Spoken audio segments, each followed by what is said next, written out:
How's it going, everybody? It's Jeremy. Welcome back to Lucid's 2022 Tournament Game 4, where we are playing Nazca. This is turn 46. Let's jump right into things. Not a whole hell of a lot happening in this turn. So kind of to kick things off, we have a dire portent. A small man with a tall dream. That is Om, by the way. The King of the Harvest has wounded the Earth. So we have Earthblood Deepwell going up as a global for Om. And that's a pretty big deal. That's not like a crazy end-all be-all, obviously, right? Like, Earthblood Deepwell is not going to be a... it's not a... Shit, what am I thinking here? My brain. It's not an Arcane Nexus, it's not an Astral Corruption, it's, it's not a Gift of Health, it's not a Gift of Nature's Bounty, it's not, Gale Gate into Dark Skies, but it is something that I was preferring that we might actually have. So, obviously, we're making a run to Conjuration. So we probably would not be going... wait, will you move your head? We probably would not be going towards Earthblood Deepwell anyways, even though we are very, very close to it. But, so going up Conjuration... Wait, you quit that. What that allows us to do is we're going to get Conjuration 8, which means we get access to Elemental Royalty. If we have access to Elemental Royalty...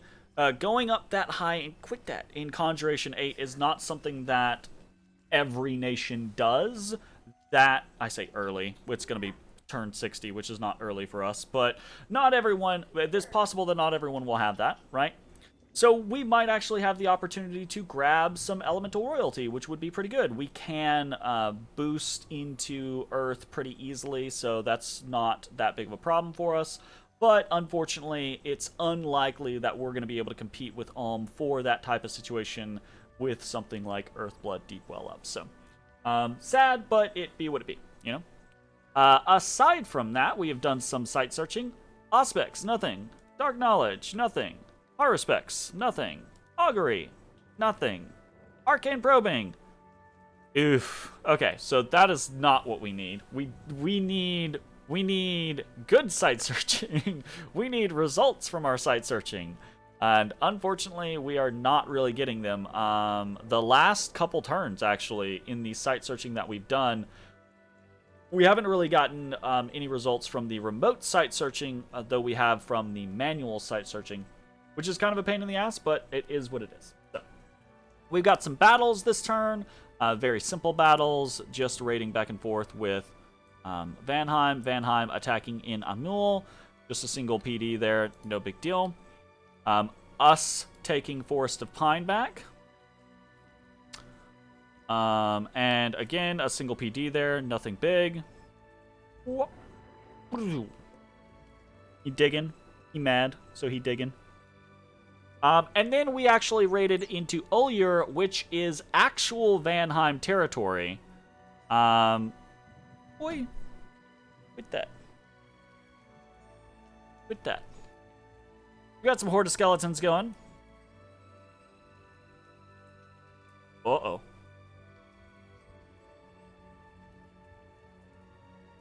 Uh-oh.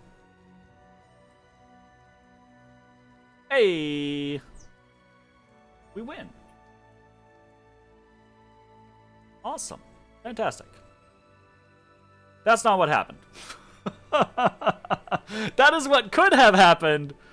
That is not what happened. Oh, sorry. That is what happened, but isn't what happened. This battle report is incorrect, is what I'm trying to say. So this battle report is an actual, like, after-the-fact battle report. I don't know if like a recent patch or something like that happened or whatever, but this is not how things actually end up. I guess maybe it actually is. Oh, no, it is! I was wrong. I apologize. He's bleeding. No. Didn't even notice that. I completely forgot about that as a mechanic within our Bless. Totally did. Horde skeletons, horde skeletons, horde skeletons. He blesses himself. Cool, great, fantastic. You know what's part of our bless? Part of our bless is undying too. I completely forgot that that was even a thing. He gets hit there, loses his twist fate. And then he gets hit there, takes 6 damage. And gets hit there, dies, and survives with the Undying to see the fight done, but then dies. Completely missed that. My bad. So that is correct. I went into this thinking, honestly, that replay was just an incorrect replay, but that absolutely was. What happened? So, Battles versus Vanheim, 1... No, I guess that would be 2 wins and 1 loss, right? 2 wins and 1 loss? Absolutely. Because we did win in... My god, my brain's dead. We did win in Ulyr, right? We took the province. But we lost our Malkuth Priest, which is fine, right? I talked about this in the past of, is it, using Huron Priests as raiders not being that big of a deal when they die because we get a Malkuth Priest out of it. And in point of fact, we actually want quite a few Malkuth Priests right now because we're trying to move towards the whole long dead, reanimation scenario. So, would have preferred not to have lost this Huron Priest, but it is what it is. It's fine. No big deal. So, there's that. And what else did we get to see? We got some battles. Jotunheim attacking into Vanheim. In Gwyrth, get a little raiding party of some Jotun spearmen led by a Scrotty. So really just screening for the Scrotty. Scrotty has liquid body, moss body, bark skin, and then shifts form and goes in to attack. No gear, right? Liquid body, moss body, bark skin. So the bark skin does give the werewolf a little bit of protection, but any sort of armor would really, and obviously Jotunheim's aware of this, right? I'm assuming they're just working off of budget situations. But man, this werewolf really wants some armor. That would be a real dope, because that's hard to deal with, right? Now obviously Van has ways to deal with it, great swords of sharpness and things like that, but getting a good piece of armor, if you had like some Armor of the Knights on that Scrotty, real fucking difficult to deal with that particular set of buffs. So there's a victory for Jotunheim in Gwyrth, and then a battle in the Trackless Wastes. So this is just a group of spearmen, small amount of PD. And then back here is actually a Vanjarl with a Vine Shield, Armor of the Knights, Firebrand. Wonder what this Betty Hag is going to do. Oh, just some animate skeletons? Just to kind of like mix things up? Yeah, this Vanjarl is going to fuck up this whole situation. Yeah, this Van absolutely wins. Elven raiding is just kind of disgusting. It honestly is. I think Elven raiding is the kind of quintessential thugging concept. They just have the best setup for it, the easiest setup for it. It's really, really good. So that's a win for Van there. And that's it, right? Pretty simple turn. No big trades or anything like that. We have a single event this turn. Handful of magic gems were found under a huge rock, so 0 negative, 1 positive. We gained 11 earth gems. So that's nice.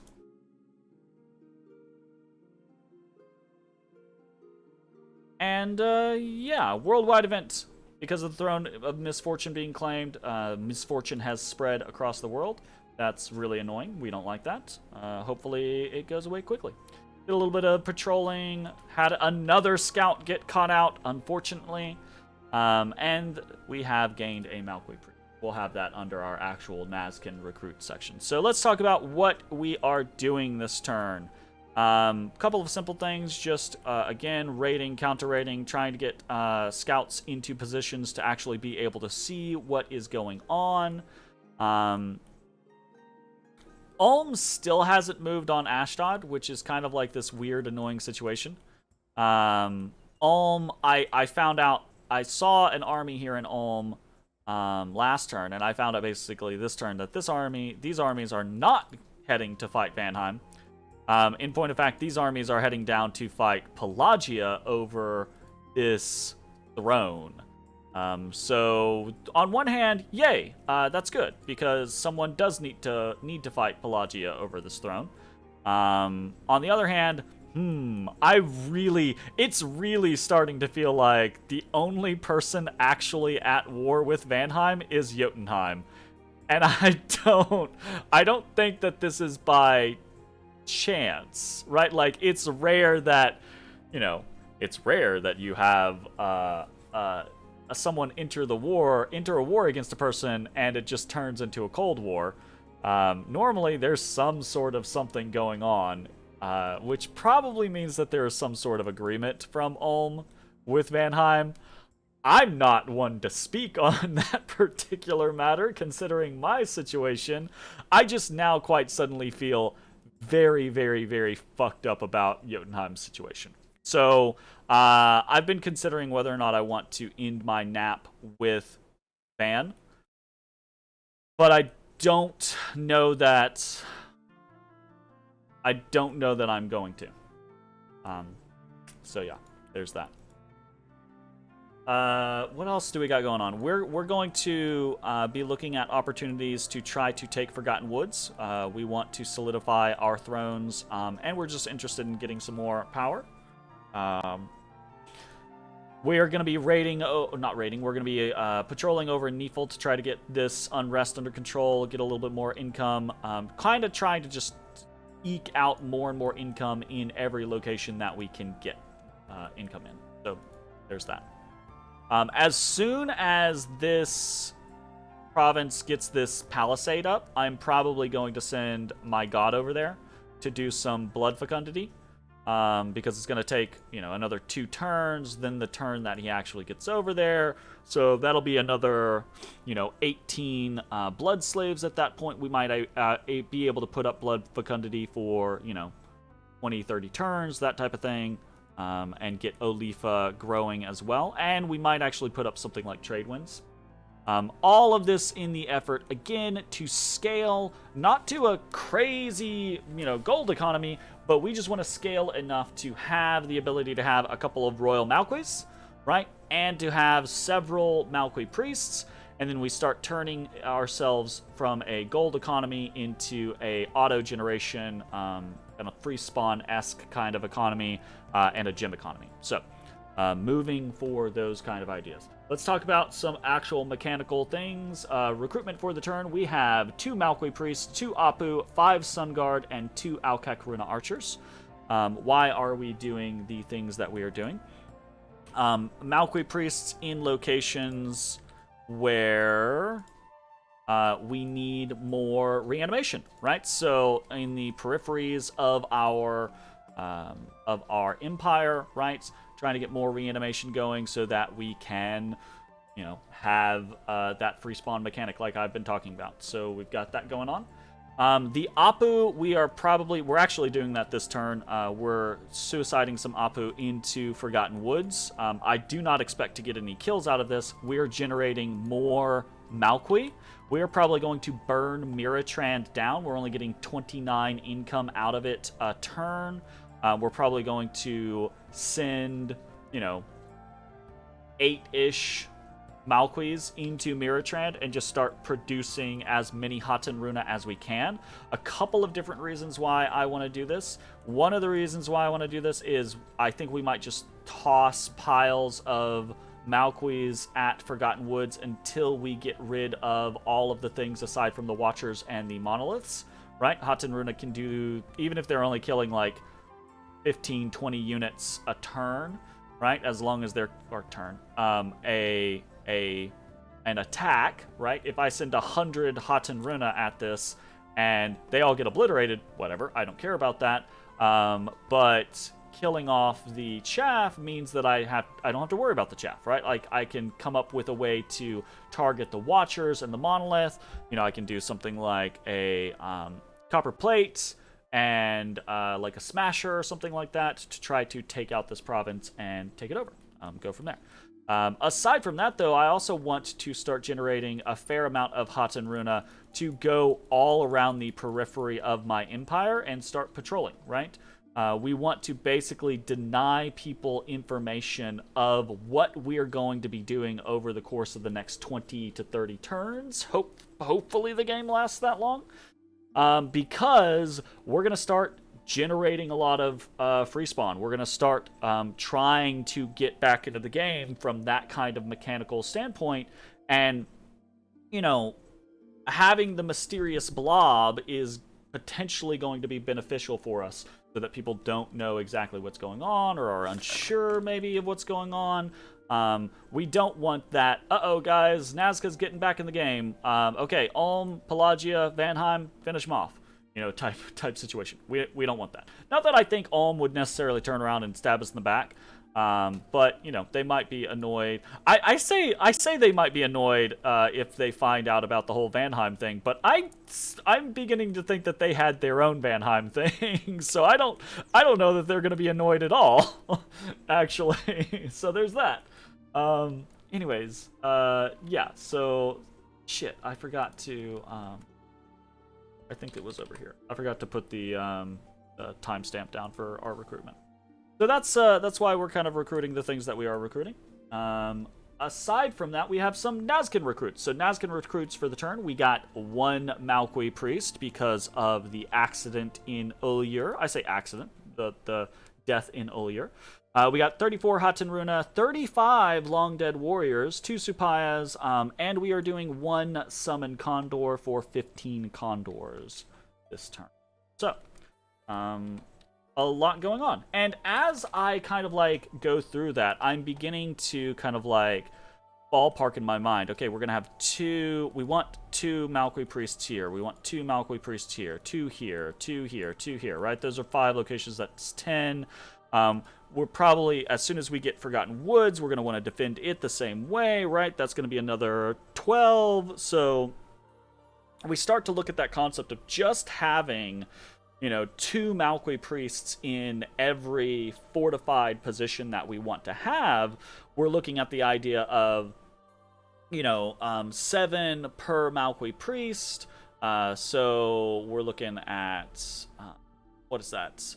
10, we're looking at 70, we throw in another 2, we're looking at 84. We really start to get to that 100 stack kind of concept pretty quickly, right? And that's per turn, right? So we start to get into that scenario of in 10 turns, we're talking 1,000 Long Dead pretty rapidly. That is kind of the goal, right? And obviously that's the minimum infrastructure. I'd love to get a fortification over here in Neefel. I'd love to get a fortification in Mark potentially. Maybe down here in Might Marsh, that would be cool. Over here in Amul, if we can actually keep it, right? Maybe even in Sat Randith if we're gonna do the Ancient Master stuff. I don't know when we will actually have the opportunity to do that because we're having to utilize the vast majority of our military for defense at the moment. So we potentially got a lot of other locations that we're interested in throwing down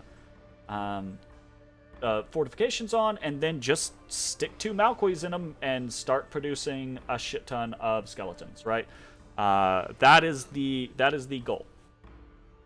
That's going to take a lot of money. It's going to take a lot of money, a lot of time. We are doing better income-wise than we have been doing in a very, very long time.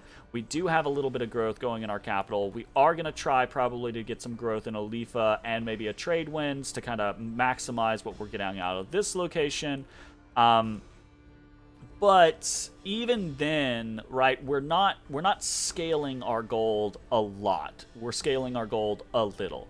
We really need some of our luck events to fire again. We've had pretty decent luck here or there. We need a couple of luck events to fire and give us some decent piles of gold over the course of the next, 10 turns or so, that would be really nice. If we can get a couple of 500 to 1,000 gold events so that we can kind of supplement the infrastructure that we're missing at this current point in time.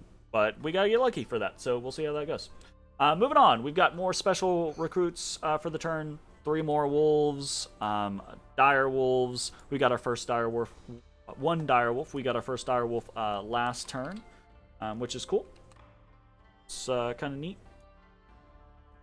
These guys are actually kind of interesting. They are animals, but they are stealthy animals, undisciplined. They do have a relatively high attack skill. 13 is pretty decent, and relatively high damage bite. If you have someone like a Huron Priest near these guys, and you start doing things like Strength of Giants, they can actually hit pretty hard. 21 damage on a bite is not bad. Size 3 means there's 2 of them per square. So attack density isn't great, but it's also not the most abysmal thing on the face of the planet. They do have dark vision, so we could actually do some like darkness plays or things like that. I don't expect these things to be especially useful or really to matter at all. They're probably just going to get... I'm probably just going to send like a Karaka or something out here to grab them and just patrol with them. So... But, you know, maybe at the end of the day, there is some weird little play that we can do with them where we're like, okay, we're gonna catch a stack of Vanheim ponies? I don't know that that would ever matter. I don't know. It's very unlikely that this matters, but I think site-based recruitment is pretty cool. In point of fact, actually, one of the people on my Discord, or maybe it was one of the people in the YouTube comments, was talking about there's a mod that kind of like takes all of the recruitables from like all of the different nations and it like jumbles them into I don't know if it's through sites. I assume it's through sites, right? But basically, maybe it's not through sites. It's just you can recruit. Every different province has like a little pool of different recruitables. So you have to, you can kind of really heavily augment your nation. I've actually been interested in potentially looking into that mod. So that's a random tangent. I apologize. Moving on. We are doing some rituals for the turn. 1 augury, 1 auspex, 1 arcane probing, and 1 dark knowledge. So that be what it be. Yeah. Nothing really new there. We're doing those because we're trying to site search all over the place. Why are we not site searching all of the things that we have access to? That is a good question. Why are we not site searching? Oh, we are. We have a gnome lore there.